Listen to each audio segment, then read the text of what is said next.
Cause ain't no love for your player haters. Now what's players are all together, a different kind. We follow a different set of rules, a different state of mind. We flip the script on them devils and dirty men. Them devils. Ain't trying to hurt nobody. Ain't no trying to hurt nobody. We still stay strapped. Don't fear none, no one, but the Lord himself. Knowledge of self. Ain't nothing else but player haters. Player haters. Player haters. Player haters. Backstabbers. I know them firsthand cause they crossed my Tell path in the past. But still I stay sucker free. That's just me. The A-D-A-N-E. Ain't no love. Ain't no love for the player haters. Ladies and gentlemen. Gentlemen and ladies. Ladies and gents. Dana Dane. Rolling with the Dane. Ain't no love for the player haters. Alright, Dane. Thank you, Dana, for bringing it to the people like it has to be brought. Ain't no love! Alright, ladies and gentlemen, ladies and gents. Sorry about the introduction, but, you know, after somebody says he's the greatest of all time, people tried to shoot him down. They tried to arrest him, put him in jail. Why? Simply because he had confidence and the color of his skin wasn't purple. You understand? Oh, you thought that he went to jail because he changed his name and said he was Muslim? Aren't you special?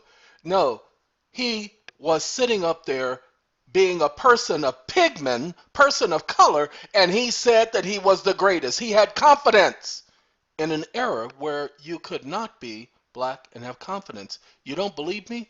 Go back to the time and see that there was nobody like that man who spoke up like he did. They tried to humble him. Ladies and gentlemen, the prison system, the jail system is designed to break people down, to take away your confidence. That's what it's designed for. Ladies and gentlemen, I'm sorry, but I refuse to bow. I refuse to beg. No one can take away my confidence. You see, I used to preach that. You see, no one can give you confidence.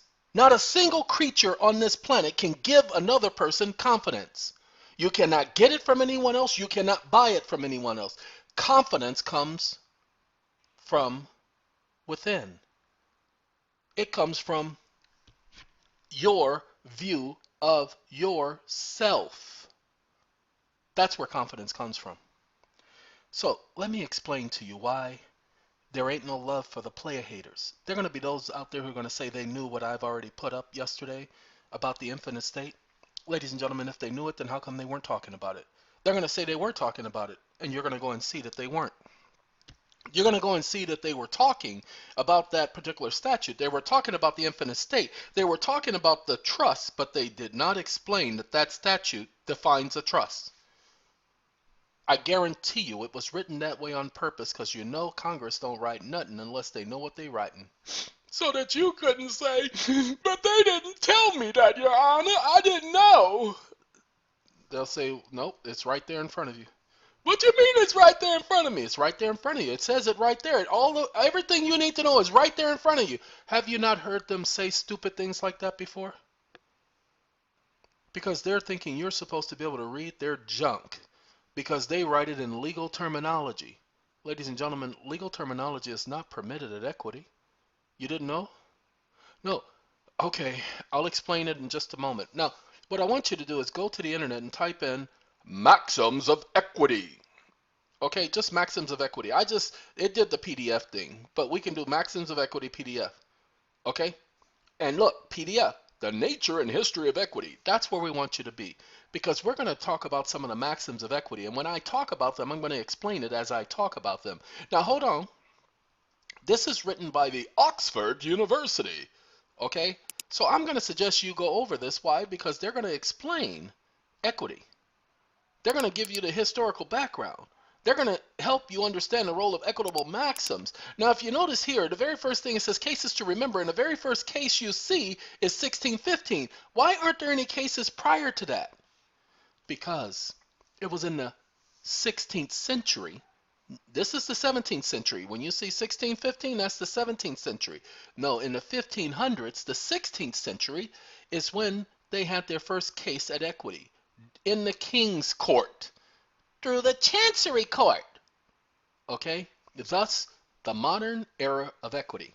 Wait, wasn't equity here before that? Yes, there was equity. Equity was here before that. Well, can you explain what happened? Oh, sure, I can explain what happened. Okay, let's go to the equity that existed prior to this one, shall we?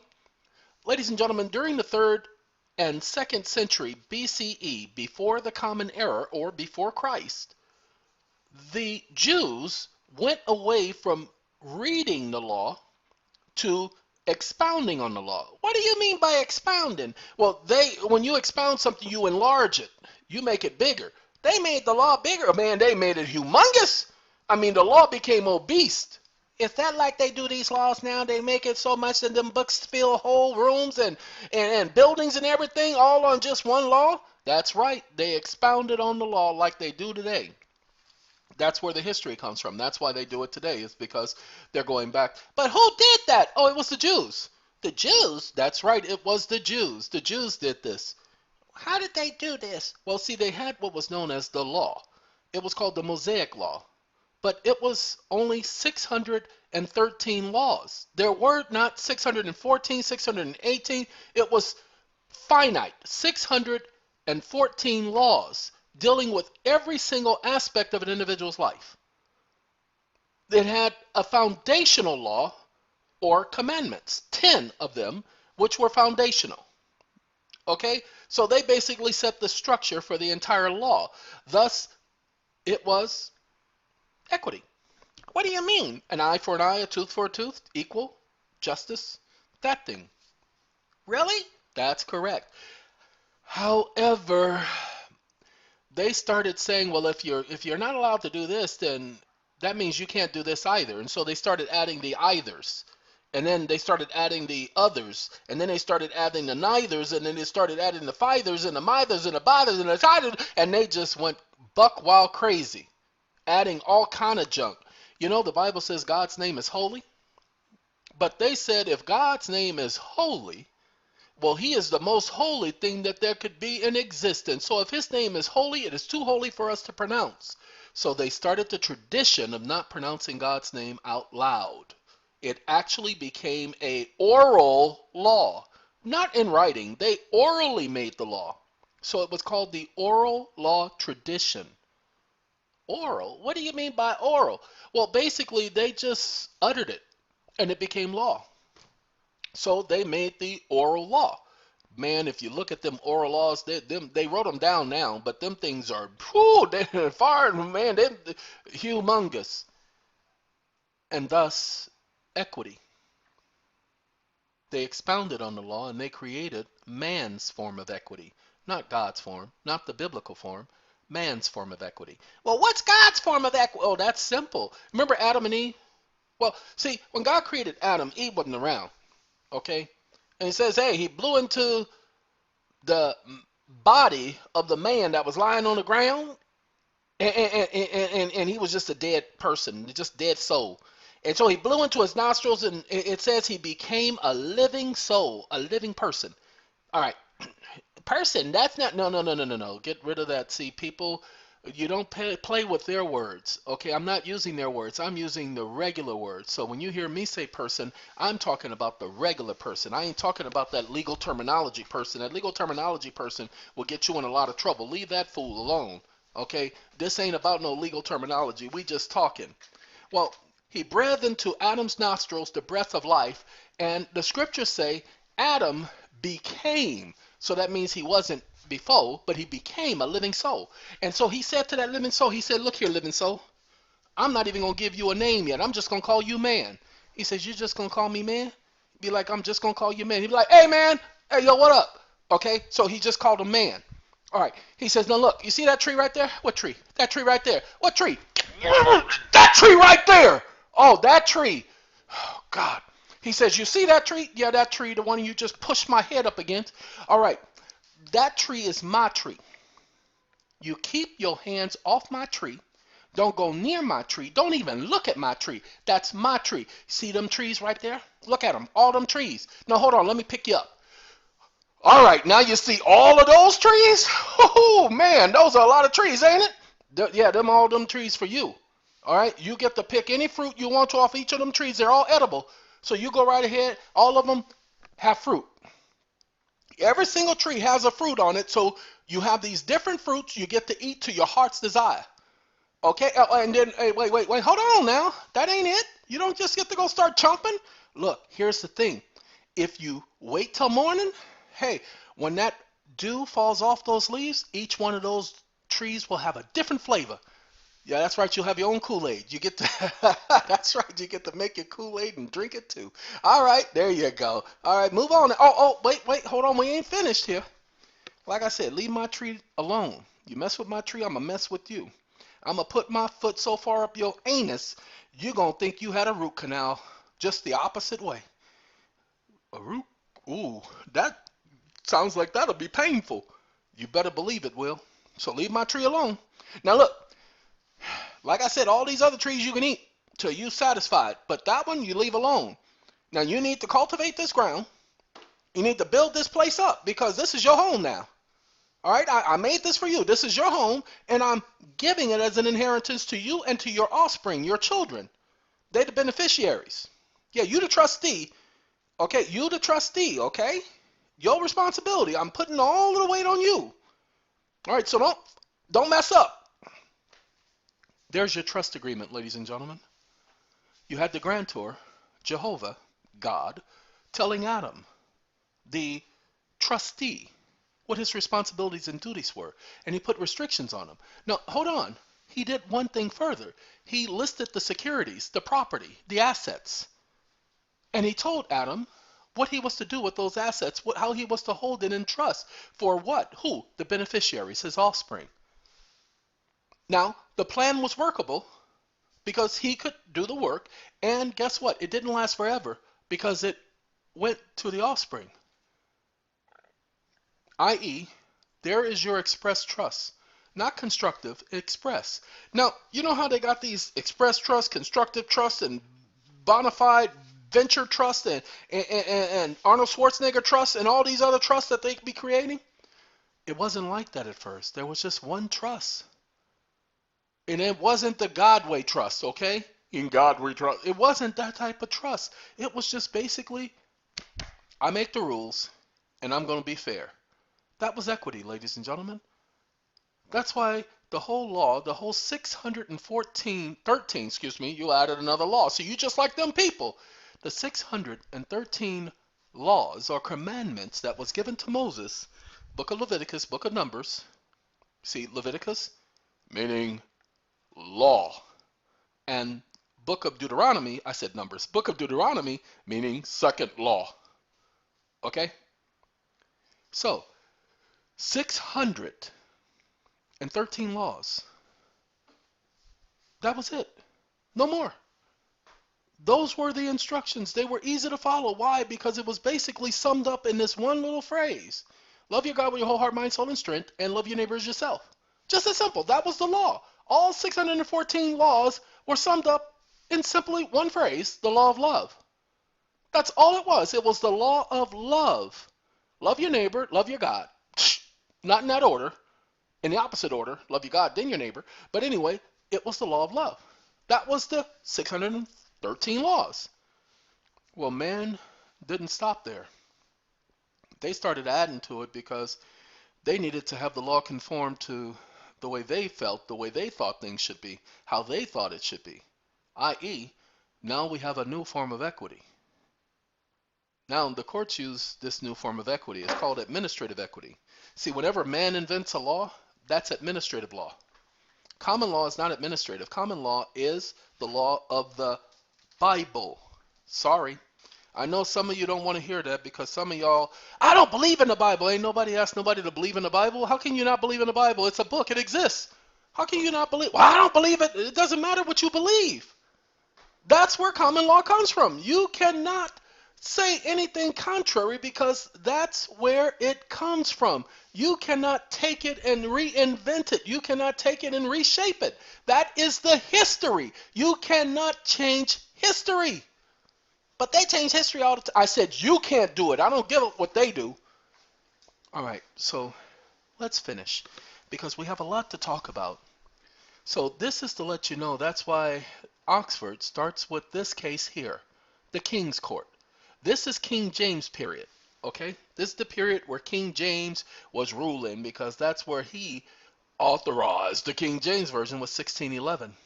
Well, he didn't authorize it 1611. That's when it was actually published. All right? Now, let's continue. The nature of equity. Now, equity is based on the notion of unconscionability. Unconscionability? Yeah, that's right. If it shocks the conscience, then it's a violation of equity. That is to say, the court will intervene when there is an act or an admission is considered to be against the conscience. Parkinson has noted that there are roughly 5 categories of such matters. The exploitation of vulnerabilities or weaknesses, taking advantage of the weak and taking advantage of the vulnerable. That meaning either incompetent people, insane people, drunk people, or minors. Sorry, that is what it means. The abuse of position of confidence. The abuse of position of confidence. Now you'll say, well, public officials do that all the time, but they're not talking about public officials. All right, this is the Equity and Trust Guidebook, ladies and gentlemen. That's where this is coming from. So let's do that. Uh-oh, I got to do the edit thing. So hold on. Edit, edit, edit. I don't want that one. I want this one. What y'all doing? I got to wait for it to stop circling. Oh, I'm getting dizzy. All right, let's do Equity and Trust Guidebook. Copy. And let's go back to, see the hand? All right. Give him the hand. No, I'm going to give you more than a hand. I'm going to give you one finger with 3 other fingers bowing to that one finger, showing how important that one finger is, because they bowing to him. Okay, let's do my copy paste. I like this browser because it does that right there. I like that. The picture and everything. Everything. Ever. Oh, I forgot to hit enter. Everything. See, enter includes everything. I just want to see if the guidebook is there. Equity and Trust Guidebook. And see, it's Amazon. I don't want the Amazon version. Watch this. Let's see. .pdf. Let's see if we can find it, y'all. Hey, Equity and the Law of Trust. This is a PDF, but this ain't the guidebook. Wait, is this the guidebook? I don't think this is the guidebook, but we're going to click on this because it says 2015. I think this is you got to pay book.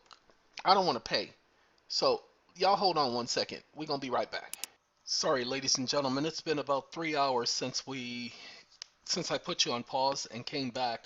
We were looking up some information. I told you I was looking up the information on the so-called, let's go back to the page so I can remember, because it is a memory thing, because it ain't no love for the player haters. All right. We decided to look up the, uh-oh, that's not it. That's not it against the conscience. We didn't do that. We did something else. Uh-oh, SpaghettiOs. I don't remember. Because we had already talked about the overview, confidence schemes, and we did the equity and trust. Uh-oh. All right. Well, I'm just going to have to continue. But anyway, let me talk about this case just briefly. It's called Sovereign and Sovereign. You think there are probably some sovereign citizens. I guess they really are sovereign citizens. The husband and wife. I think one's Mary and the other one's Bill. We're going to find out in a minute. But this is the United States Supreme Court case 1958, decided October 13th. And as you can see, the case before the Supreme Court was regarding custody of children and alimony. Ladies and gentlemen, what they were trying to see is if this case belonged in the Chancery Court, those of you who are having custody cases, this is a case for you to go over because it's equity.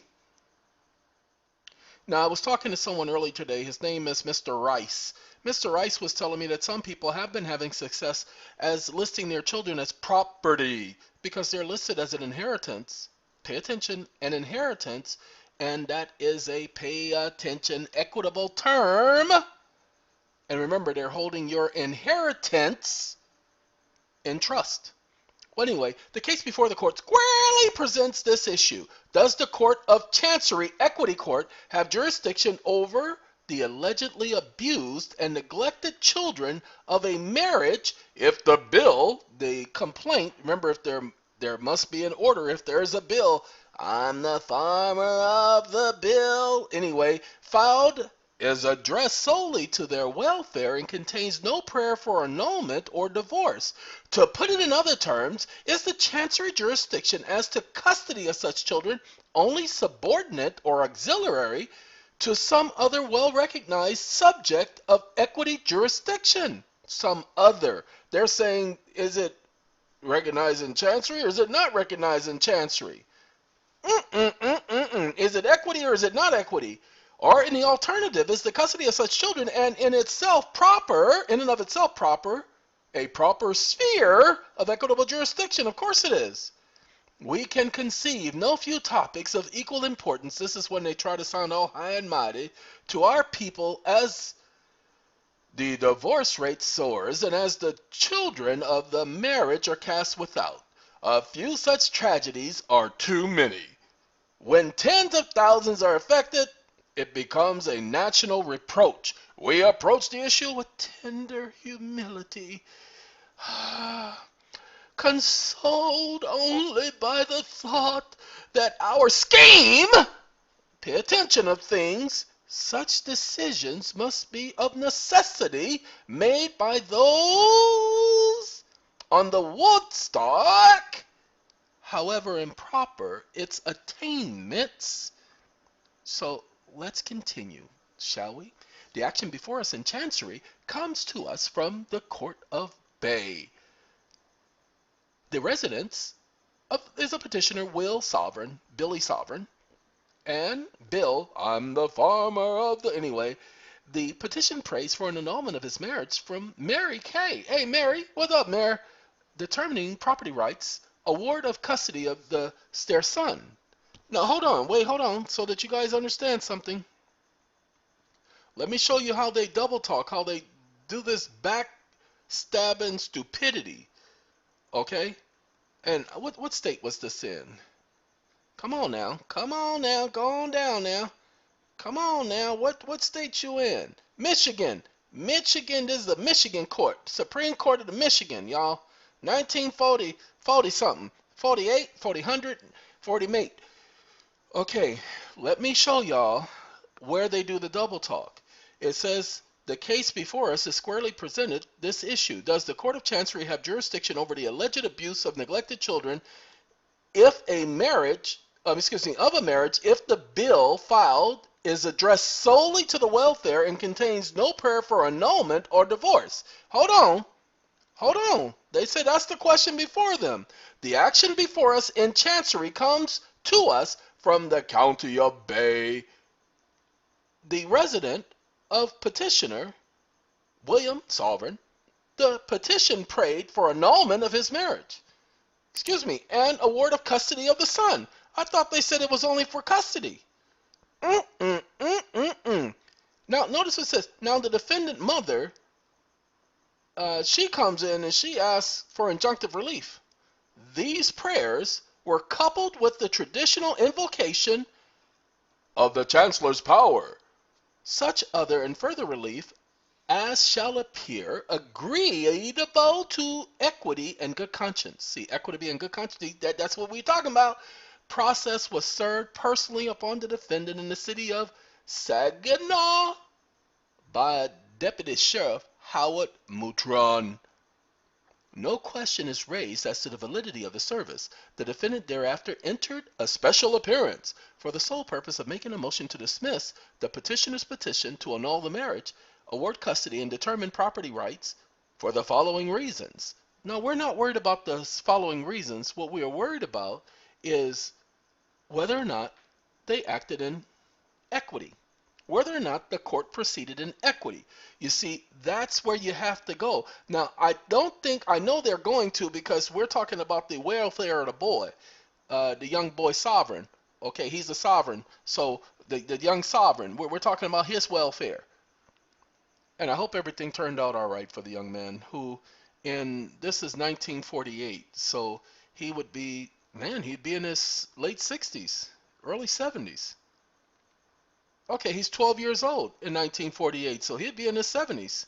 So I hope he turned out okay. Okay, our first inquiry relates to the petitioner's prayer in his bill that the custody of the minor child be awarded petitioners pursuant to the provisions of this code. This section of the statute, quoted in full supra, provides in part that, in case of separation, the husband and wife having a minor child, the mother of said children shall be entitled to the care and custody of all children under the age of 12. Oh, then he wasn't 12. And the father of such children shall be entitled to the care and custody of all such children of the age of 12 years and over. Pay attention, ladies and gentlemen, that's a very stupid law. But it was the very same principle for which I operated. And I now know where I got it from, but I had this thing in my mind. The very same principle that they put here. Didn't know where I got it from, but I knew it was common. This thing. Well, anyway, I told my son's mother that I would allow her to raise him until he was 12, then I'd come into their lives. But I didn't know during that time that she would give custody of my son to her parents, who hated me. They just didn't like my antics. Oh no, they didn't like my voices. Just kidding. They didn't like me to begin with, because I basically told them, if I marry your daughter, I'm going to take her as far away from you guys as I possibly can, because you will not sit up here and run my marriage from a distance, from afar, from any other place. It is my marriage. That is my wife. I will marry her, she will be my wife, and we will have our family, and I will make the decisions for the household. And she and I will come together and make decisions, but there is no way in the world I'm going to let you, and especially her mother, control my house. They didn't like it when I told them that. To this day, I wouldn't have changed it. I would have told him the same thing, because he asked me what was my intention. I said, I'm going to marry that hoe. I mean, that woman. Just kidding. That's my son's mother, so I have a lot of respect for my son, so I won't talk about his mother, although my relationship with her is my relationship with her. And it doesn't matter all the, what did my boy say? Ain't nobody humping around. And don't matter all that was going on afterwards, you know? Anyway, let's continue with this. I just need to see what the decision was, ladies and gentlemen, because I don't care about all of this. This is hogwash. All of that is fluff. Okay? Now, hold on. Article 7, Section 10 of the Constitution, 1908, does give the circuit courts original jurisdiction in all matters civil and criminal, not accepted in this Constitution and not prohibited by law. So, to which there is no exception in the Constitution. We do not, however, agree that the Circuit Court of Michigan, sitting in Chancery, retained for all purposes the broad jurisdiction over children formerly exercised by courts of Chancery courts. Uh-oh. Mr. Justice Smith would reverse on the ground that the Circuit Court is heir to the power formerly assumed by the exercise of the courts of Chancery and related to children's cases. See, sovereign power, sovereign authority, sovereign guardianship. We find no specific statutory provision which deals with this particular custody problem. For that matter, there appears to be little case law on the subject except the dictum in Henry Knox, that's Knox, the K is silent, Michigan 10, which supports Mr. Justice Smith's result. Thus, as to this immediate problem, which would otherwise fall into the jurisdiction of no man's land, we feel the general and historic chancery power of the circuit court is applicable. We do not, however, agree, blah, blah, blah, blah. Okay? So we don't care about the turn of the century. We need to find out their decision. All right, let's get here. In the particular fact situation presented by the instant petition, however, we have a different problem. Here we have no allegations or showing of dependency or delinquency. The custody controversy is between two persons who are the natural and legal parents and legal parents of the child. With prior dismissal of the divorce suit, there is no specific statutory remedy available in any court. Indeed, there is no provision of adjudication of this parental dispute over child custody at all, absent general chancery jurisdiction. Hence, we concur with Mr. Justice Smith and reverse the hearing by the chancellor. So, again, they are saying that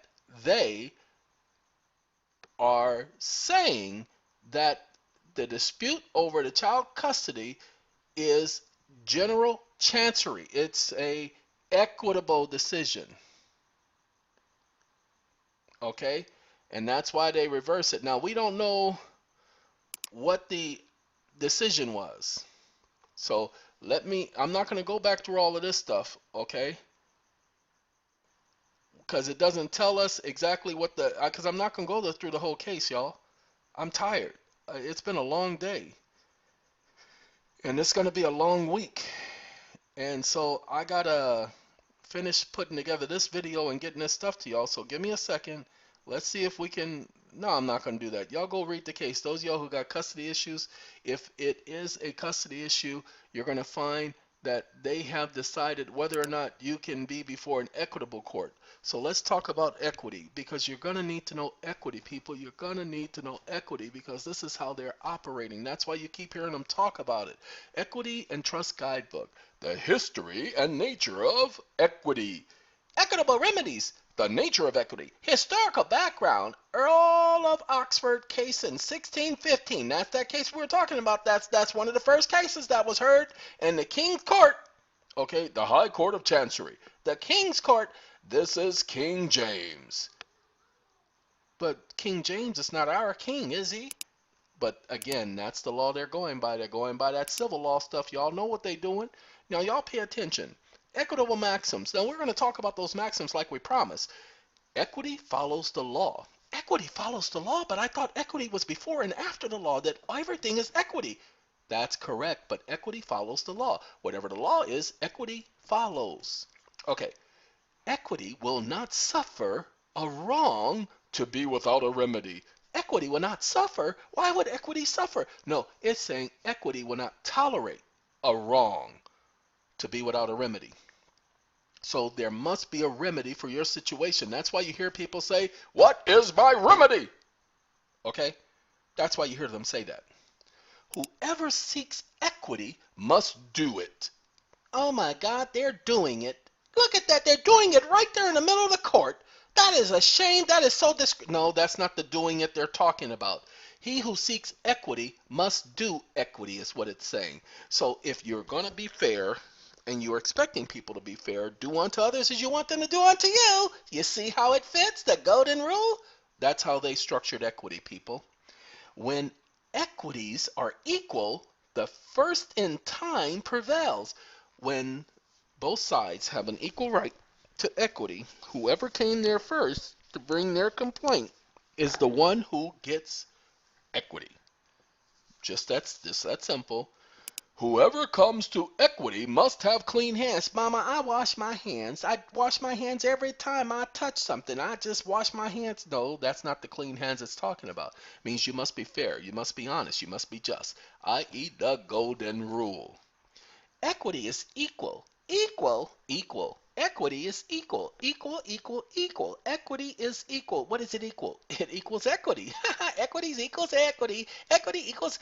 That's right. Fairness on both sides. It cannot be uneven-handed. The scales must be balanced. Equity looks to intent rather than form.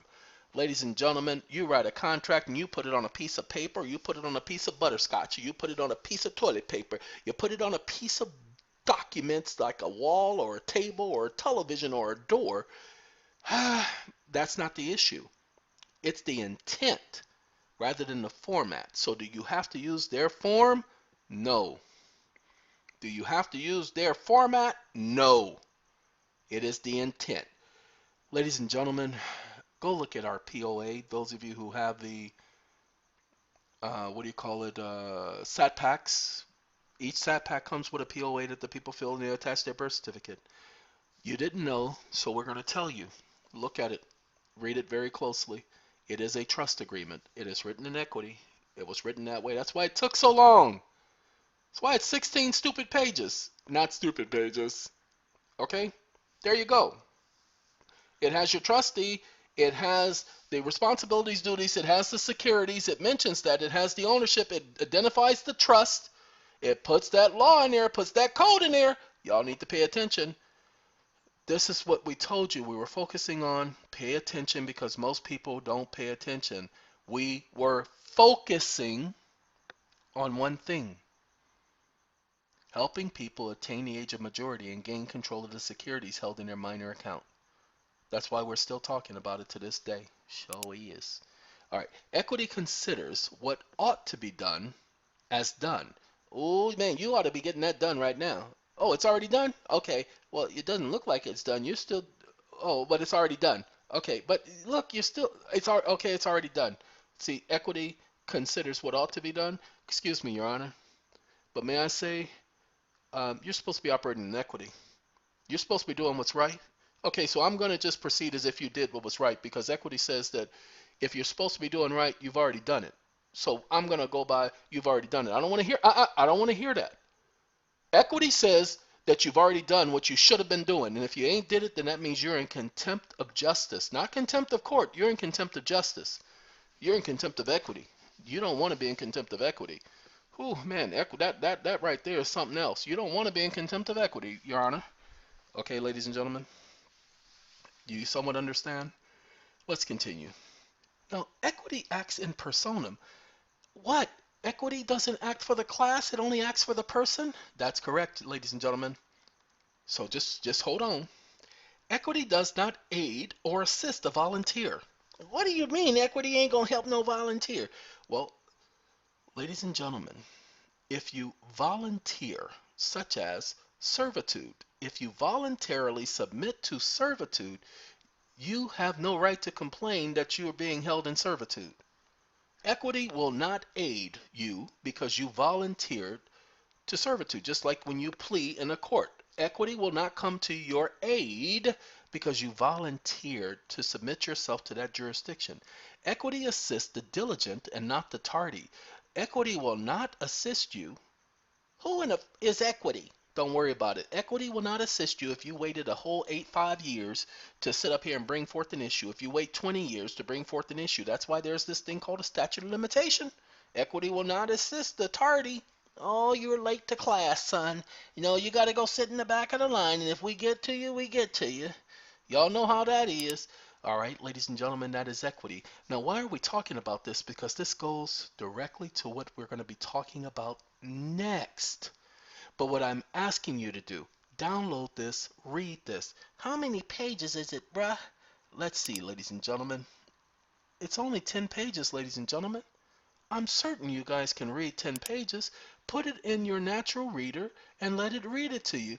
But this will give you the context of equity. Historical background. Equity refers to those principles that were initially created in the English High Court of Chancery. They were developed in response to the rigid technical procedures of the common law. There were no rigid technical procedures of common law, ladies and gentlemen. Equity might be described as softening or correcting the common law. No, you couldn't correct the common law. How can you correct God's law? I told you that's what they did. Look, I done told y'all this. I told y'all that's what they were doing. They were expounding on his law, adding to it. In the context of forming a contract, the doctrine of estoppel is an example of equity overcoming a strict common law rule regarding consideration. See Chapter 4, Undue Influence, Unconscionable Conduct, and Estoppel. Protecting positions of confidence and preventing abuse by a stronger party are further examples. Okay, who told them they had a right to do that? They did that to protect themselves. It was in equity that the concept of trust was developed. There you go. In a trust, legal and equitable interests in property can be separated and held by different parties. Nature of trust. A reoccurring theme in equity is whether, after examining all the circumstances, it would be unconscionable not to recognize, see with an S, certain rights, titles, interests between parties.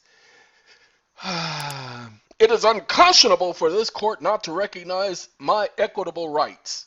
Do you understand now? That's why it is necessary for you all to go over this document. I was having a conversation with people. They were telling me that equity has always been there. Equity has not always been there, not in the form that it is today. The common law that they're talking about, when they talk about the rigid common law, they didn't like it because the shysters, the people who did not have clean hands, needed a way out.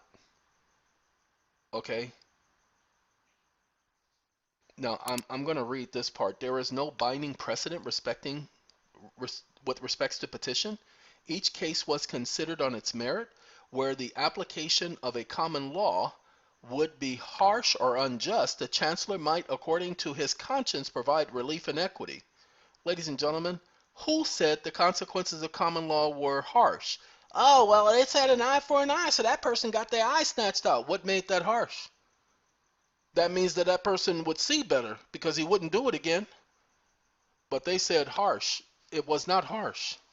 But who determined that? Do you understand? It was that king who did not want to be punished at common law for doing something that would violate the common law. This is the arena. This is how all of this came about, ladies and gentlemen. They wanted to expound on the law. Now, like I said, I've been in conversation with people over the past week, and some of them have been trying to tell me this is the equity that's always been around, and I knew better. That's why I hated it. That's why I didn't want to go by that equity. I wanted to go by the common law, the original common law. That's the one the Constitution talks about. They are not talking about equity. Do you know that's why the Constitution holds out that the court sits in common law? That the Constitution was a common law document, that they did not adopt equity in the United States in the 1700s? You guys understand that? See, when they did that equity from the bench, from the, what do you call that? Oh God, the King's Bench. When they did that from the King's Bench, the king was a tyrant. Isn't that the very thing, the reason why the pilgrims were leaving? Because the king was a tyrant. Now remember, everyone who put together the Constitution was businessman. Every single one of them, including that George fella, they were all businessmen. They weren't the original pilgrims. They did that old Constitution almost 100 years later. Come on now, those were businessmen. They weren't the original people, but the people who left were living under the common law when they came to the States. And that's why, in order to get those people to be with them, follow them and do what they wanted them to do, they had to introduce a common law document. It was only that equity stuff that they introduced later. That's why you will see this. Hold on. We can go there because you guys got to see it. Whee! See this right here? Statutes to remember. The Law and Equity, 1972. Civil Proceedings Act, 2011. The Supreme Court Act, 1935. The Supreme Court Procedure Act, 1932. The Supreme Court Act, 1986. The Supreme Court Act, 1935. This is Washington. This is UK. This is Victoria. Okay? Do you understand? This is what they did, ladies and gentlemen. They changed the law throughout the world. That's why the Supreme Court doesn't try cases anymore. There you go. This is what they did. Now, getting back to the Maxims of Equity. Ladies and gentlemen, this is another document. Now, this is a lot more. Let me see how many pages this is. Let's go on down. Let's scroll on down. We're going to ease on down the road. All right, I'm not going to do that do thing, no, because ain't nobody do nothing. All right. Pay attention, ladies and gentlemen. This document is just Maxims of Equity, and it's a PDF. And all you got to do is the Maxims of Equity. I don't know exactly where I got it. No, I know where I got it. Let me show you. Hold on. We got to hold on. Ah, it's coming. Hold on. Okay. Oh, I can't do it that way. I got to scroll down with my fingers. Let your fingers do the walking. Finger snapping and talking. Now, we didn't do the workshop. We did Maxims of Equity. Okay? That's what we did right there. Maxims of Equity. That's the PDF. There's the one, Equitable Remedies, fall of 2013. Okay? Like Loren Saint Laurent. That one right there. Okay? Now you know which ones we got. I'm going to advise you to go over that, to understand their equity, because that's how they're operating. That's the exit from their stupid system. Why? Because that's the foundation. That's how you lock them in. But I still say it's okay, because you can still get out of it by common law, because you can create a trust which will allow you to exit their system. Uh-oh, he wants to exit the system. I don't think they're going to allow it. All right, now let's get back to the conversation. The reason for this video is this document right here. And we're going to cover the whole document because it is necessary, because this is going to explain to you the latter part of the video yesterday.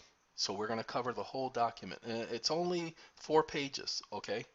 4 pages, big writing, big spaces. The court and its officers are the legal title holders of not only the express trust, but also the constructive trust. Pay attention. The court and its officers are the legal title holders. You do not want to be the legal title holder. You want to be the beneficial title holder. If you look at the, pay attention, contract, the POA on our website, you'll see it says beneficial owner of the Equitable Trust. Equitable says the K Trust. Okay? I told you, ladies and gentlemen, we showed that it was related to a trust from day one. Now let's continue. As has been placed on the record, I share the same name. However, I am not the defendant. I am the beneficiary of the equitable title holder. Okay? I am, no, not of the, but I am the beneficiary, the equitable title holder. None of the information is foreign to the court.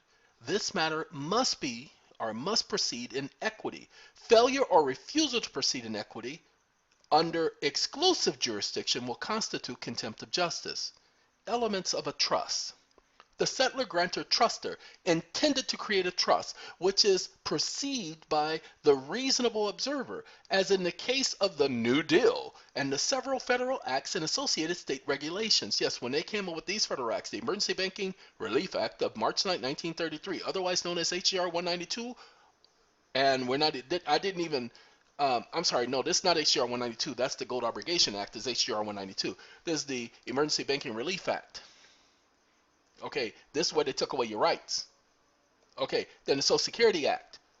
Now, I'm told the Social Security Act is 1934. Let me do this.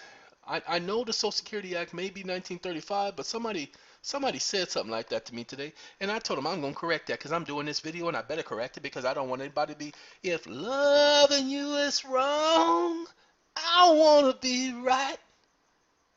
If being without you means being without you, I'd rather live alone doing wrong. Because your mama and daddy said it's a shame. It's a low down dirty shame. Well, what's a low down dirty shame? Oh, you just a low down dirty son of. I knew the trust indenture. See, I thought it was 1938. That's why I did not put it there, because I knew it was out of 1938 and 1939. Okay, so we get the Trust Indenture Act out of there. Uh-oh, what's this stuff? Oh, because it was already there. Let me get rid of that Maxim stuff. No, because I already did that. Hey, it ain't letting me. It ain't letting me select. Okay, I just want to get rid of the Maxims. Okay, I want to keep Social Security. Because you know you want to keep your Social Security, because Social Security is what you need. So we got the Trust Indenture Act of 1939. And like I said, somebody told me 1934 for the Social Security Act. I mean 1935, but I know it's 1934. Because I knew it was right after the March 9, 1933 Act. But again, there it is, August 14, 1934. But pay attention. I want you to see this right here. So what's the difference? Social Security Act of 1934. Because it's subsection 1934. That's the difference. Okay, it's subsection 1934. But pay attention, the 32-page act was culminated of the work that begun by the Committee of Economic Security created by the President June 29, 1934. It didn't become law until 1935. So, but it was subsection 1934. Sorry, I had to sneeze again. It's just one of them days. Living in the hood, chilling in the hood around the way. I'm feeling good today. Feeling crazy, yay! Just another day living in. Y'all know the song? That's Queen Latifah. Y'all don't know the song? Oh, well, anyway, that's Queen Latifah, y'all. Anyway, pay attention. Section 1934, 42 USC 1396U, State Option. The program of all-inclusive care for the elderly page. Ladies and gentlemen, this is known as Social Security Trust. Before we go back to read that document, I got to show you that. Yesterday my internet was very slow, but as you see I got internet now. So give me 1 second so we can show y'all. Because we need to show y'all. Uh-oh. Sorry. Now watch this. Trust. Social Security Trust. The Federal Old Age and Survivor Insurance Trust Fund and the Federal Disability Insurance Trust Fund, collectively the Social Security Trust Fund, or the trust funds, are trust funds to provide for payment of Social Security. Ladies and gentlemen, is that all it provides for? Interesting. Why do you pay into it from the time you were a child? Interesting, huh? Now we got Social Security Trust. Now watch this.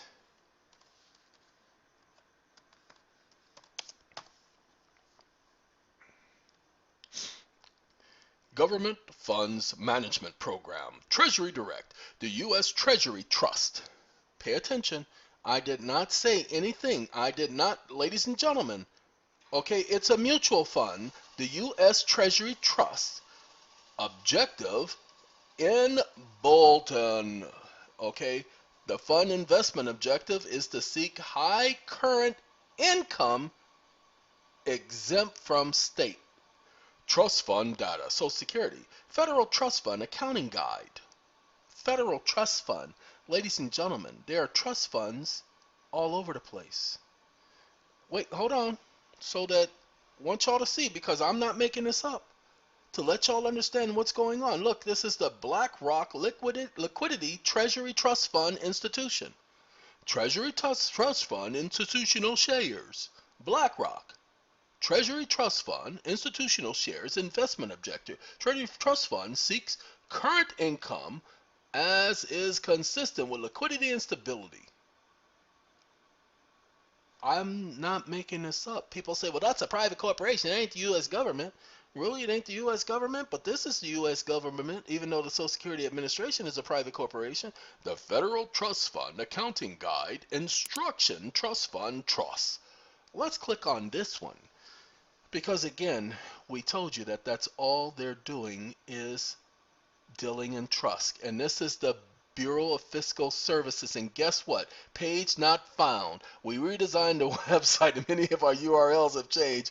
Please update your bookmarks. Well, where is the URL for the Treasury Trust Fund? All programs and services.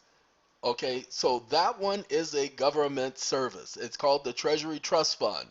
Okay? I didn't make it up, y'all. So when they say they ain't dealing in trust and you want to find out who the settler is, it's the U.S. government. The Treasury is the Department of the U.S. government. Let's do Treasury Trust Fund. We went under T, Treasury Check, Treasury Collateral, Treasury General Account. A Treasury General Account consists of 3 parts: to receive cash and check deposits from federal agencies. The Treasury Offset Program collects debts for federal agencies by reducing offsetting payments of individuals. Transparency. You see, you don't see Treasury Trust Fund here. But hold on, let me show you. Why did they change the page, ladies and gentlemen? Why did they change the page? The page was here before. Look at that. The page was here before. Not that one. It's this one, the Federal Trust Fund Accounting Guide.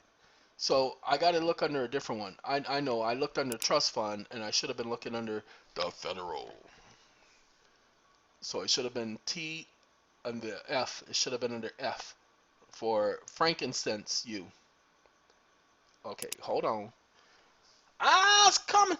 Federal tax, federal. Nope, ladies and gentlemen, they got rid of it. It was there. It ain't there no more. So you can't. Now we got the general fund, assets and liabilities used to finance the daily and long-term operations of the U.S. government. The general fund.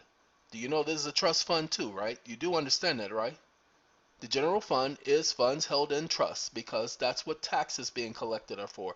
They are funds held in trust of the United States of America, of the United States, not America. That ain't America.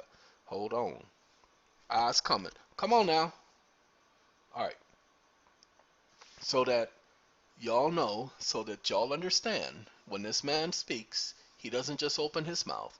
He can prove everything he's saying. So let's do this right here. Let's do this. Copy.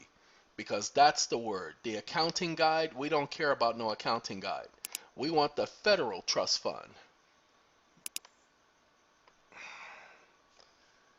Because it was still, it didn't copy. I knew I put a K there. Get that K out of there.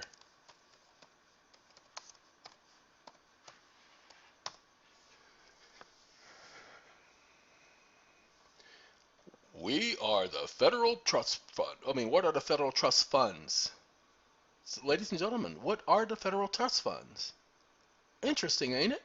All we're here to do, the Department of Finance, all we're here to do is to prove they're holding our funds, our assets in trust. Okay? Hold on.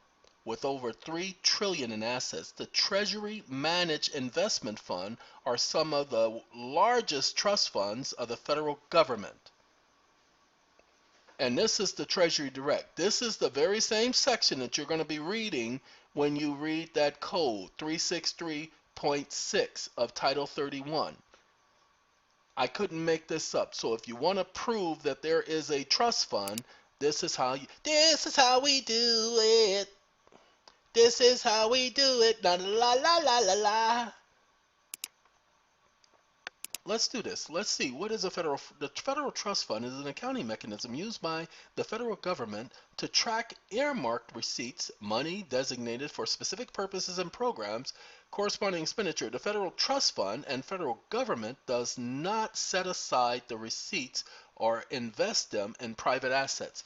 Ladies and gentlemen, does not set aside the receipts. Why would they not set aside the receipts for what they're doing? Okay, so let's go here. Tick tock, tick tock. It's very important that we go here. It's very important that we take a look at this. It's very important that you take a look at this. Everybody keeps talking about your TDA account. See, that's Treasury Direct. We kept telling you it's not a Treasury Direct account, ladies and gentlemen. Yes, there is a Treasury Direct account, but that's not where the money is. Okay? The federal trust funds is an accounting mechanism. No, it is not, ladies and gentlemen. The federal trust fund bears little resemblance to their private sector counterparts. In private sector trust funds, who cares? We want to know how the federal trust fund works. Let's find this out. Okay? The federal government uses trust fund accounting to link receipts designated by law for specific purposes with the expenditures of those receipts. Those receipts can include receipts for public taxes, premiums from the beneficiaries, and other fees. Premiums from program beneficiaries? What program? Like Social Security? Huh? Like the programs created by the 1933 Act? Okay? Let's do this so that you get it. They'll say, well, that's not what it is. It don't work like that. Really? Then prove it. Show that that trust fund has no association with me or anybody else, and we ain't got no problem. Show that the trust fund is created by taxes only, and it's not created as a result of the agreement. That it's not created as a result of the assets and the interest from the assets. Ladies and gentlemen, do you know that they are creating the interest and they're collecting the interest Because they can't touch your property. They can't touch your assets. Why can't they touch your assets? You better not touch my assets. I don't know what you're doing. I don't know where your hands have been. Leave my assets alone, mother. Okay, they can't touch your assets. Why? Do you know why? Well, ladies and gentlemen, the reason why they can't touch your assets because they'll be intermeddling with the estate of a minor. They don't have the authority to milk your account. See, many of you have been under the false impression that they are somehow taking money from you. They are not taking nothing from you. They are not permitted to do that. There are heavy penalties that come from intermeddling with the estate of a minor. We've talked to you about that in the past. So they can't. They haven't taken anything from you. It's the interest that they're collecting. But if things are done right, you get to get that interest back. Okay? Now let's finish talking about this. Social Security Trust Fund, the Treasury Trust Fund. Let's do this right here because we just got corrected on that. We were doing Treasury and it ain't Treasury. So let's do that right there. See that? I like the way to do that right there. The Federal Treasury Trust Fund. Okay? The public trust and administration thereof. That's why we put that there. See, we just need to prove that there is a trust involved. These are each specific and special relationship agreements as they are specifically designed and voluntarily submitted to as required by the 13th Amendment authorizing such. 13th Amendment says involuntary servitude is against the law. However, voluntary servitude is not. That's why equity will not aid a volunteer. I didn't volunteer to be in that stuff. How do the federal trust funds work? The federal government uses trust fund accountings to link receipt designated by law for specific purposes with the expenditures of those receipts. These receipts can include These receipts include the public taxes, premiums from the program beneficiaries. Watch this, copy, and then as we copy, we're going to do that right there. Then we're going to do that comma, and then we're going to do that right there because I like the way to do that right there. And other fees. Get rid of that, as well as intra-governmental transfers from from other federal accounts, including Treasury interest payments. Told you these expenditures can include direct payments to individual beneficiaries, i.e. Social Security benefits. Told you, Social Security Trust Fund. Told you. Man, I just be talking, don't know what I'm talking about, then I find out I'm absolutely right.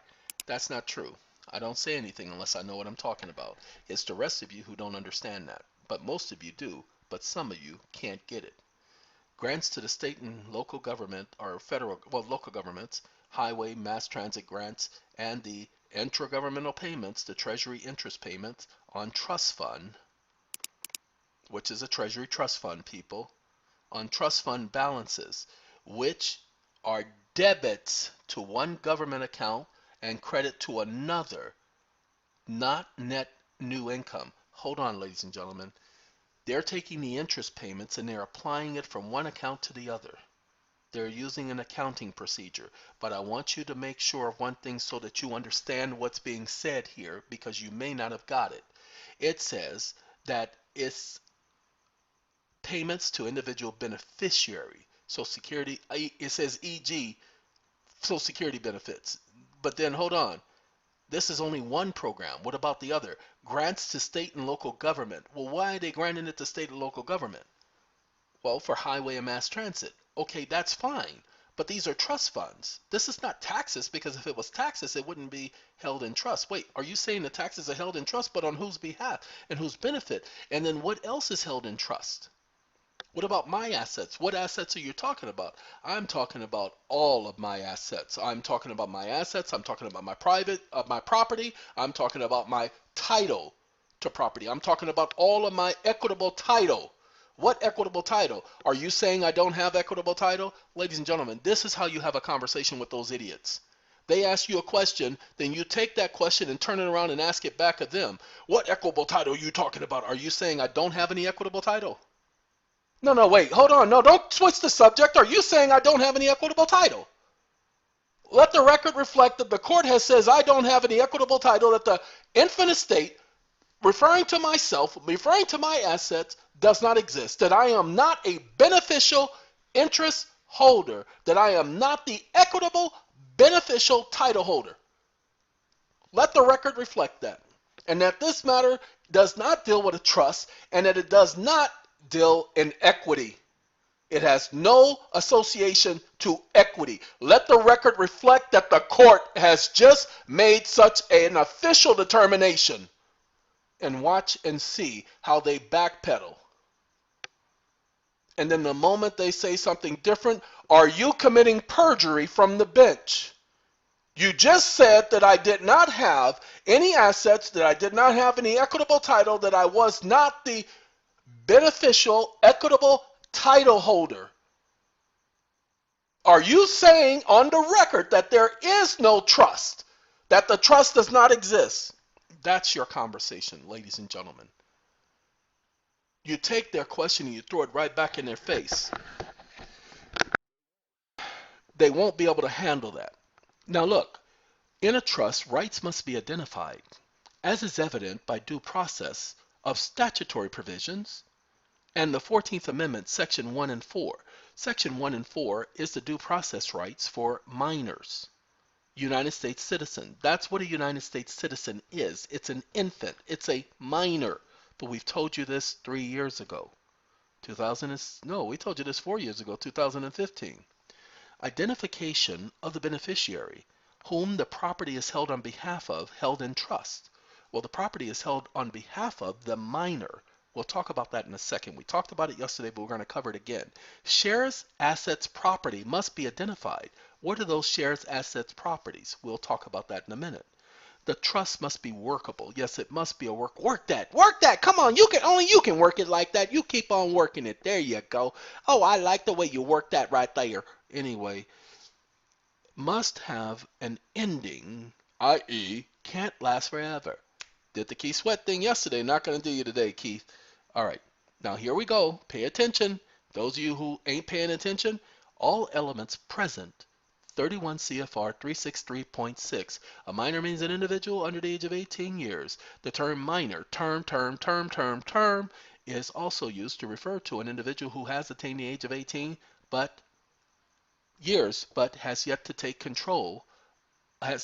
taken control of the securities contained in his or her minor account. A minor account means an account that a custodian controls on behalf of the minor that is linked to this custodian primary account. Okay. Now let's go over the points so that you understand all the points of a trust. The settlers, the federal government, directly and through the state and local governments, as you saw with the Treasury, they mentioned that, didn't they?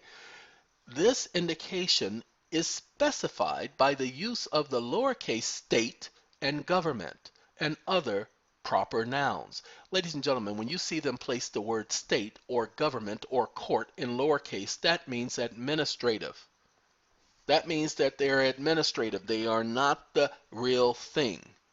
They wear two hats.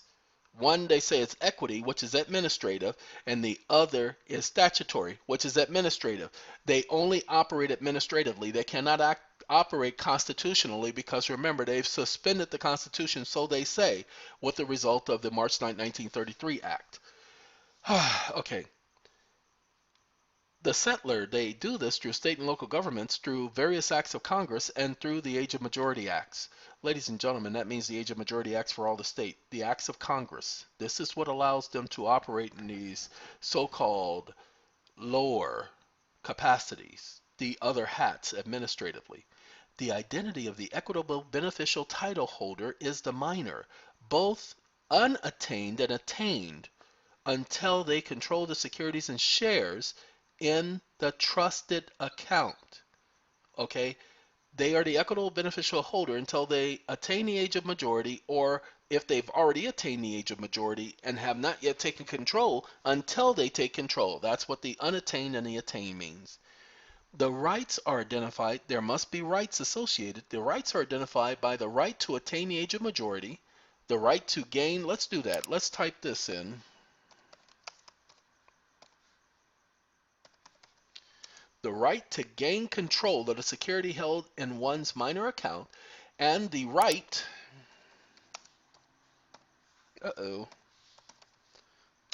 the right to be free from minors' disabilities.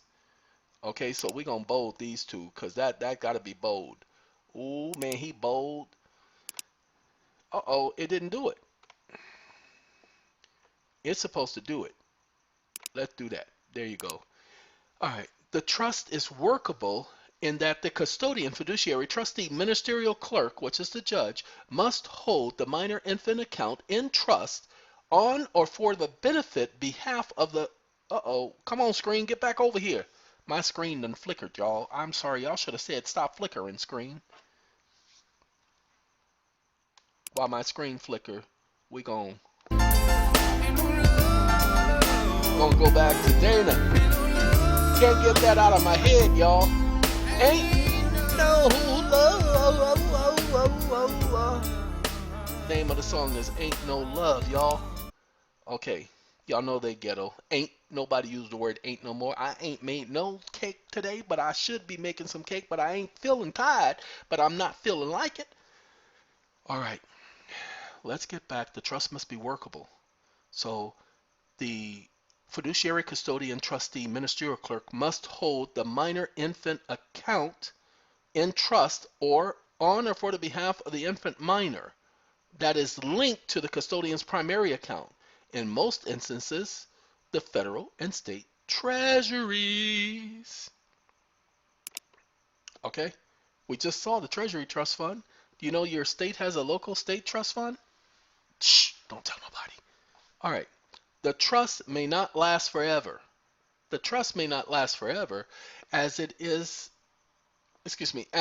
and the duties of all parties end upon the attaining of the age of majority and documenting such in a definitive manner by attaching an affidavit attesting such to his or her birth certificate. Note the principle. The Register of Titles is authorized to receive for registration of memorial upon any outstanding certificate of an official birth certificate pertaining to the registered owner, name, and said certificate of title showing the date of birth of said registered owner, providing that there is attached to said certificate an affidavit of an affiant who states that he or she is familiar with the facts recited, stating that the party named and said birth certificate is the same party as one of the owners named and said certificate. This is supposed to be not end. Let's do that. And let's do that. Let's do that. Yeah, that's the system. Got one more I got to change. Going up here. Where you go? This one right here. Got to change that too. That's my fault. But anyway. Went back too far. All right. Named and said certificate of title, and that thereafter the register of title shall treat the registered owner as having attained the age of majority as of the date of 18 years after the date of birth shown on said certificate. Pay attention. I want all of you to pay attention.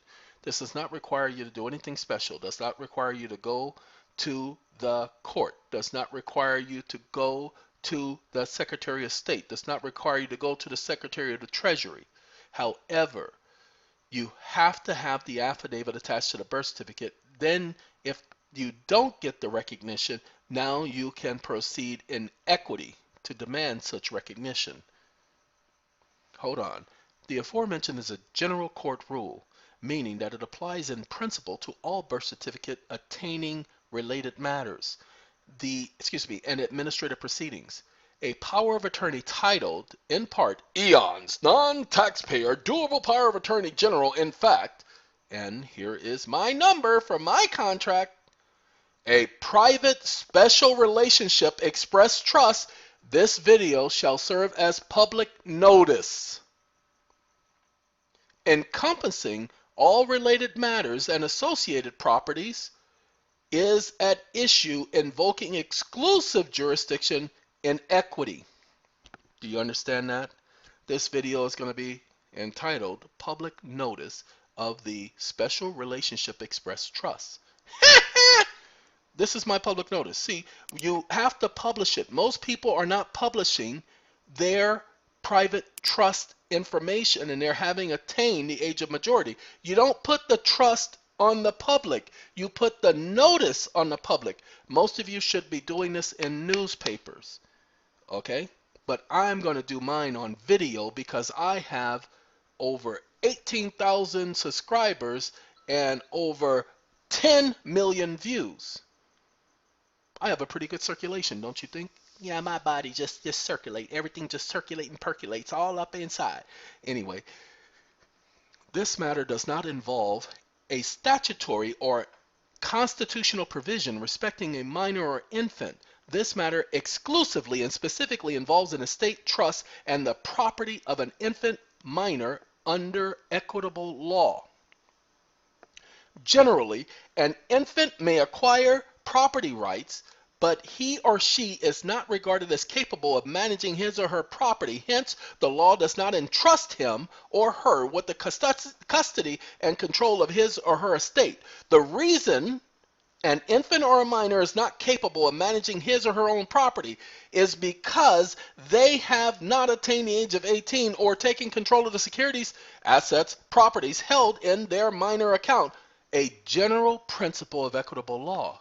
Generally, as an equitable principle, the statute of limitations is suspended against an infant during their disability, or either do not begin to run against the infant until the attaining of majority, or where the infant does not toll the statute, where infancy does not toll the statute, the infant minor is allowed a statutory period after attaining the age of majority to contest any adverse possession which commenced during infancy. Ladies and gentlemen, you have the right to contest any adverse possession. Any adverse possession. You have the right to contest. Here, the inference is upon the infant attaining the age of majority, the same with respects to a minor or a juvenile. And as noted, such a person or individual shall remain a minor or an infant until such time as they gain control of the assets held in their minor account through equity. Jurisdiction of the court over the estate of infant. These are principles, ladies and gentlemen. Everything you see here are general principles. I will put this document up. It will probably take me a day, so you're just going to have to wait. But it will be under the arbitration section, and it will be under jurisdiction of the courts over the estate of infants. That's what I'm going to title this document. Well, no, this one is called Court and its officers are legal title holders. Okay, so that's what this one's going to be called. The court and its officers are legal title holders. So you'll see it. Jurisdiction over an estate of an infant is inherent in equity, but it may also be vested in administrative, constitutional, and administrative statutory provisions in particular courts. Administrative institutions of proceedings affecting the infant property makes the infant a ward of the court held in trust for such a seizure of rights and or property could only be instituted as a result of a prior relationship, i.e. a special relationship whereby the infant minor is the beneficiary and the court is a settlor or in its agents and officers trustees, constituting a trust relationship in equity, which has broad powers and the duty to protect his or her interests, held in trust again. The courts in equity have general and inherent jurisdiction over the property of infants. Primarily, jurisdiction over the estate of infants may, under administrative, constitutional, or administrative statutory provisions, be vested in probate, county, district, or other specified court. The jurisdiction can be exercised only when the court has acquired jurisdiction. As to the particular infant or minor or subject matter, jurisdiction over estates and trusts are exclusive in nature, over which the courts of equity have exclusive jurisdiction, and such matters must be heard at equity. The commencement of a proceeding affecting the infant's property vests the court with jurisdiction over his or her estate, pursuant to which the court has loco parentis or as a guardian, and the infant becomes a ward. It is the duty of the court to safeguard the infant's property interests with great care, i.e. in trust. Property held in trust, which is required to prove that there is a trust. There you go. I had somebody, we were speaking today, and he said the judge said that you are not an infant, you are an adult. No, not statutorily, Your Honor. I'm talking about in equity. In equity, I'm construed as an infant. Yeah, statutorily, administratively, yeah, I'm considered an adult. But in equity, and that's what we're discussing here, we're discussing the trust. That's the conversation he should have had, but he didn't know. He didn't know the judge was speaking administratively and statutorily. Hold on. Watch this. We're going to talk about it in just a second so you'll see the difference. After the jurisdiction of the court has attached, even though an appearance which equates, either through an appearance, anytime you appear, you are submitting to the court's jurisdiction. Anytime you enter a plea, you are submitting to the court's jurisdiction. Okay, just want to make sure y'all know. Either through an appearance, which equates to submitting to the court's jurisdiction, or a plea by being entered by the infant minor, the court in its administrative capacity has broad comprehensive plenary powers over the estate of the infant. Over the estate of the infant. When they say they don't recognize it, they're lying. It may adjudicate the rights and equities of the infant and property, and it may cause to be done whatever is necessary to preserve and protect the infant's estate. Not the infant, but the estate of the infant. They're only worried about the property, ladies and gentlemen. However, the exercising of such powers must be tempered with reasonable limitations. Therefore, the court cannot act in violation of administrative, constitutional, or statutory limitations. Their authority is administrative. It is not lawful. They have no lawful authority. They only have legal title authority and not equitable title authority. Limitations on its power to permit the impounding of the infant's funds for the creation of a trust to deprive the infant of the right to the absolute enjoyment of the funds at majority. Okay? They take the funds for the creation of a trust to deprive the infant of the right to the absolute. See, it says the law gives limitations so that they just can't create a fund to create a trust. But isn't that what the Treasury is doing? An infant is not competent to waive the administrative statutory requirements enacted for his or her benefit and protection with respects to the manner in which jurisdiction of the court may be exercised. See, you can't waive your right once the court has jurisdiction. Okay, because they have statutes that they put in place. Unless and until they attain the age of majority, then they can either petition for the removal of minors' disabilities and or express the trust. They didn't say that, ladies and gentlemen. I'm adding that because they can't forever keep you bound. You have the right to attain the age of majority. You have the right to gain control of the securities held in your minor account.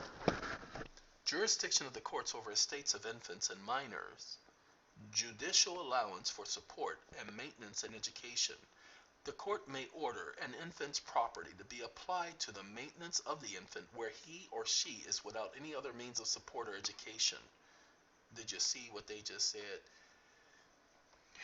The trust has been expressed. The parties identified. The securities or properties, assets identified. The workability and the life expectancy of the trust in agreement. It's supposed to be and agreement. With the rules of it was correct. Dagnabbit, it was correct. In agreement with the rules of equity and of an equitable express trust. This matter may not under law. In law, equity is everything and everything is equity. Where there is no law, equity is not absent. And we got that P right there. That P stands for patented. See, I did this. This is my quote. This is what I gathered from that. In law, equity is everything and everything is equity. Where there is no law, equity is not absent. I made that up. That's me. All me. Be heard administratively. You see, this matter may not be heard administratively because in dealing with the estate of a minor infant, whether or not the minor or infant has attained the age of majority and or a trust related to a minor and or infant, whether or not the minor and or infant has attained the age of majority is inherent in courts of equity holding exclusive jurisdiction. Then I'll finish this and I'll put this up for you all. Okay? But that's your education. That's your understanding. That's your going into court and expressing the trust because all of the elements of the trust are contained herein, and you bring a copy of the POA. Many of you all don't understand. The ones who sign up for the SAT Pack, their POA is different from the rest of y'all's. That's why it's the first thing we obtain from them. It's the first thing we send in. Their POA is different from the rest of y'all's. But each of the POA is still a trust. It's still a trust agreement. It's a private agreement between you and the government. Okay? It's a trust, an equitable trust. All you got to do is pay attention to the words. Now look, this has been a long day. This has been a long video, and I waited all this time to put this up here. Everybody's been asking me, what do we do? How do we get out of this system? How do we get out of this? Now that we know it's a trust, now we know how to express the trust. Ladies and gentlemen, the law is still the same. Now that you have the POA with the affidavit, doesn't matter if it's authenticated or not. Now that you have the POA with the affidavit, you must make sure that your affidavit expresses a trust. You can't be technical about it. It has to appear to be a trust from the advent observer. Not because you say it's a trust, but it has to appear to be a trust. Okay? That's the point. Not because you said it, because you can say whatever you want. That don't make no difference, don't mean no never mind. Okay? Never mind doesn't mean no never mind. Doesn't make no sense, so don't matter what you say, okay? You can say it all day long, but ain't nobody listening to you. That's the point. So, ladies and gentlemen, it's going to be a very long day, and I am so sorry that it's going to be a very long day because it's 7 o'clock and I'm already tired. But I already know it's going to be a very long day. With that being the case, we're going to go back to telling you what you should do and what you must do. The law requires you to express the trust. The law requires you to challenge the court's jurisdiction. They're operating under concurrent jurisdiction, not under exclusive equitable jurisdiction. You must tell the court that this matter involves a trust, an express trust, and that you demand to be seen and for it to proceed before the court's equitable exclusive jurisdiction. You have that right and you must insist. The court will blah, blah, blah, blah, blah. Wait, are you saying that there is no trust? Are you saying that there is no minor account, no minor estate? Are you saying that the infant estate does not exist? Wait, hold on. Let me make sure this. The court is saying that the infant estate doesn't exist. There is no such thing as a minor account, and that there is no trust. Can I have the court restate that statement on the record unambiguously, because you know they like to be ambiguous. So unambiguously, don't just sit up here and just open and close your mouth. I want you to state it with specificity. Ladies and gentlemen, you must understand that word. You want the court to respond with specificity. It is absolutely necessary that they respond with specificity. Specificity is your friend. Specificity is your best friend. Why? Because the court is going to make up words.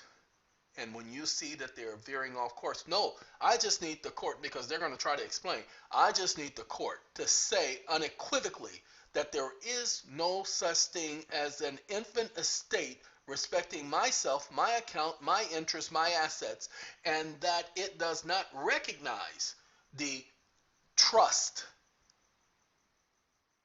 that it is administrating here at this very, during this very matter, during this very moment, concerning this instant matter. That's how you handle that. Judge be like, what you talking about? I'm not going to handle this number. Oh, well then let it be known that the court has agreed, has admitted that the trust does exist and that the infant estate. I didn't say no. Yes, you did. By the fact that you refused to answer, you acquiesced. Silence is acquiescence. Thank you for agreeing that there is an infant estate, an infant trust, and with that being said, I demand this matter be heard at equity. Ladies and gentlemen, many of you don't understand. If the matter is heard at equity under exclusive equitable jurisdiction, there is no more court. There's no more prosecution. There is no more defendant. There is only equity. In the personam, remember the maxim, there is only equity in the personam. I know that there's a lot to understand. I know there's a lot to grasp. That's why you have to take what has been explained to you in the two videos talking about this idiot being a genius in this particular video. You have to take that information and you have to apply that information. So, ladies and gentlemen, let's see. We're just gonna call this. Oh God, I don't know what I'm gonna call this video because the last one was I'm a genius, and so I don't know what I'm gonna call this one. But we'll come up with something. But this video will be up shortly. Have a good day, have a good life, have a good night. And if you're gaining any information, if you're gaining any positive from this, if you're having success, and some people, they email me talking about success, and it turns out that it ain't real success. But the people who know what I'm talking about, the people who take the information they hear from me, and they go out there and apply it, the reason why they don't tell me is because they want to keep it to themselves. Although they got it from my video to help with their process, because I help put together the pieces of the puzzle they didn't have. They will sit up there and they will have some success and they'll keep it to themselves because they're stingy and selfish and ignorant, thinking that they can save themselves and not have to worry about anybody else in the boat. Ladies and gentlemen, it's that selfish attitude which takes you right into the arena they want you in. They want you in that selfish arena. They want you focusing only on you or a small group, because the fewer people who are accessing remedy is better for them because they can better manage that and control that. So those of you who have some sense and who understand how the system is enough, the issue is you must express the trust. You must recognize they're operating in equity. This is their courts operating in equity, which is why they keep blocking you from common law, which is why the Supreme Court can tell you it isn't the Erie Railroad case. It is that stupid act of Congress which allowed the Supreme Court to not hear any cases anymore, to make a decision as to how many cases they want to hear. That's what did it. That's when the Supreme Court started acting in equity and no longer in common law, which took away the judicial power of the Supreme Court because they no longer acted as a court. They acted as a reviewing body only. They acted only administratively. When it deals with a constitutional issue, then the Attorney General brings the case before the Supreme Court, and then they sit and they act in their so-called Supreme Court capacity. That's why you'll see the United States Supreme Court and the Supreme Court of the United States of America. That's why you will see the difference. Sorry about that. Sorry y'all had to find out this way. Let's see. We got these channel videos. I haven't refreshed this. Let's refresh this because that thing says 0 and 1. And this is the payment of debts on a closed account. And I know that should be over 1,000 today. I know it is. Oh, by the way, don't believe these numbers. This is Google. Google is really playing with my numbers. They are horrible. And if I could only tell you, I was trying to put this, that boy's a genius up yesterday, and it put this video up. So I put this video and it changed the video name to this video. In other words, it had this name on that video, which is not what I intended to do. It did that. Google did it on purpose. So when I tried to put the video back up, it wouldn't let me put it back up. When I tried to put this video up under its original name, it said it was already uploaded. Okay, and it said this one was a duplicate. So Google is really playing with the numbers and playing with my account, and literally taking hours to put up a video, no matter what speed I'm uploading with. Taking hours. Matter of fact, I'm gonna have to call because my speed is kind of low, and my speed shouldn't be this low. My speed should be a whole lot quicker than this, but I'll take care of that in a minute. Anyway, the reason why I brought you here, I opened the wrong one, ladies and gentlemen. That's my bad. I opened the wrong one. Hold on one second. We can go to the torrent section. Torrent. Where is it? Where is it? Where is it? It ain't here. Uh-oh. I gotta find it under another browser. Okay. Let's go here. All right. We're here. We're here. We're here. We are here. We are here. We are here. This is it right here. This is it right here. Ladies and gentlemen, the Ebola outbreak has now hit 700 people. Look at this. The death toll surges in the Democratic Republic of Congo. I told you the numbers were going up exponentially, but they are lying about the current numbers. I don't know why. I cannot explain to you why. Okay? I cannot explain to you why they are not reporting. Yes, I can. Because they're just lying. They have to keep you guys at a low so that you can't see it growing out of proportion. They don't want you to see that. They are not going to permit you to see that. They are going to play, going to play, going to play. Now this thing says the 25th, so it's not showing me any updates, and I know that there's an update. So I'm not going to do that. We're not going to take you guys. This is not a video about Ebola, so we're going to just leave it there. But what we're doing, ladies and gentlemen, is we're going to say to you, if you understand this information, if you understand what's going on, if you understand it's all about trust, if you understand it's all about equity, equity is trust, trust is equity, equity is contract, contract is equity. That's what they've changed it to by their expounding on the law. This was their design. This is what they have done. Hopefully you'll understand. So with that being said, have a good night, have a good life, have a good time, have a good bye.